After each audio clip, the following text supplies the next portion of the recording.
Doctor Kirodilal Meena गए थे आज डिंपल मीणा की जो रहस्यमयी मौत हुई थी उस पर एक संघर्ष समिति बनी थी। उस संघर्ष समिति के साथ भरतपुर के आईजी राहुल प्रकाश की मीटिंग थी। अब उसमें पुलिस का कहना है कि हमने गहनता से जांच की थी, पारिवारिक विद्वेष की वजह से जहर देने से मृत्यु हुई है और परिवार के लोगों का कहना है कि नहीं, पड़ोसियों ने मारा है।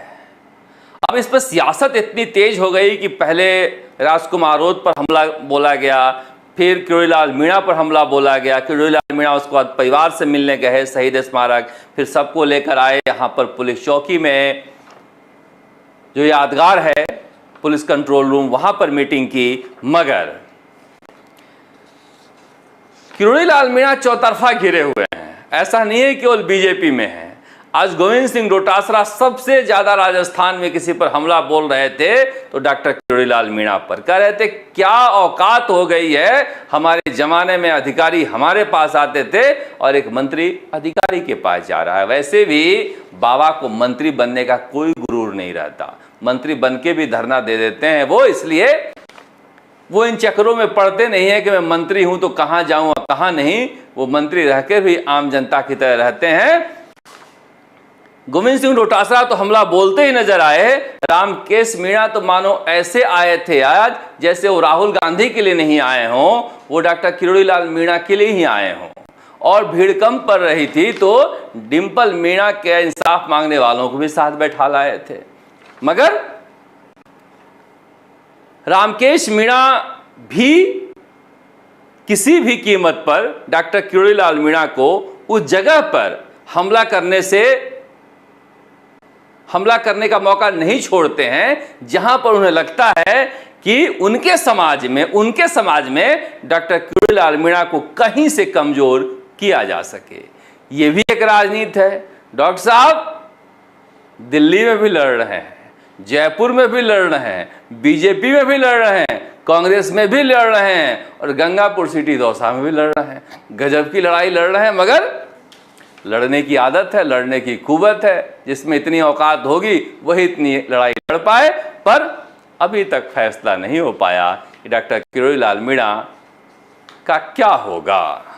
अब वो सवाई माधोपुर को भरतपुर संभाग से हटाकर कोटा संभाग में डालने की मांग करते हैं तो वो जानते हैं मांग कितना मुश्किल है और ये मुख्यमंत्री को फंसाने वाला भी मांग है।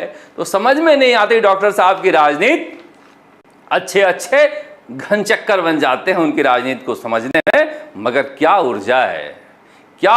सुबह 7 बजे निकल लेते हैं और रात को 12 बजे तक निकले रहते हैं। पत्रकार थक जाते हैं कि कहां कैसे जा रहे हैं। मगर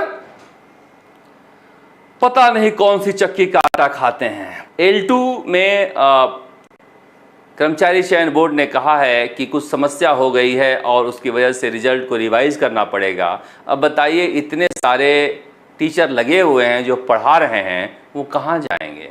नौकरी देकर छीनने की तैयारी करना ये कहाँ का इंसाफ है? मुझे लग रहा है कि ये जो बच्चे परेशान हैं, भागे फिर रहे हैं, उन्हें कोई आश्वासन देना चाहिए। अब साल भर 6 महीने 1.5 साल से नौकरी करने वाले बच्चों को कहा जाए कि फिर से रिजल्ट निकलेगा और तुम तैयार रहो घर पर बैठने के लिए। समाज में क्या मुंह दिखाएंगे, कैसे जिएंगे? कितनों ने कितनी प्लानिंग कर रखी होगी। कम से कम सरकार को कर्मचारी चयन बोर्ड से इस बारे में बात करनी चाहिए। दूसरी तरफ आज सीफू के बाहर भी धरना प्रदर्शन चलता रहा, जहां पर 250 से ज़्यादा बच्चियां परेशान हैं। उनके नियुक्ति हो नहीं पा रही है, उनका काम हो नहीं पा रहा है क्योंकि दस्तावेज जांचने में टाइम लग रहा है और कहा जा रहा है जब तक दस्तावेज जांचा नहीं जाएगा तब तक काम होगा नहीं। अब बाहर के राज्यों से जो दस्तावेज है वहां पर वो पैसे मांग रहे हैं दस्तावेज जांचने के लिए और राजस्थान सरकार पैसे दे नहीं रही। तो सीफू पर एक अलग धरना चल रहा है।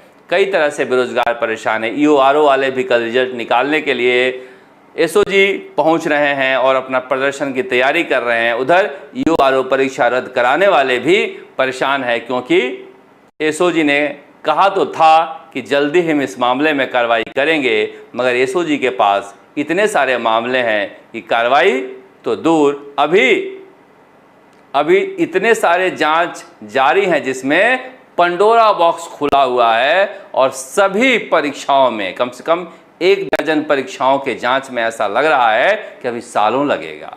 इसलिए भजन लाल शर्मा कहीं मगरमच्छ पकड़ेंगे कहते कहते वो हाल ना हो जाए कि पिछले 2 दिनों से आमेर में मगरमच्छ आ जा रहा है तालाब से बाहर और सरकार पकड़ ले रही है और पकड़ के वापस छोड़ आ रही है। मगरमच्छ पकड़े भी जाने चाहिए, वरना कांग्रेसी भी इस डायलॉग का मजाक उड़ाने लगे हैं। आप देखते राजस्थान तक। नमस्कार। जयपुर से शरद कुमार।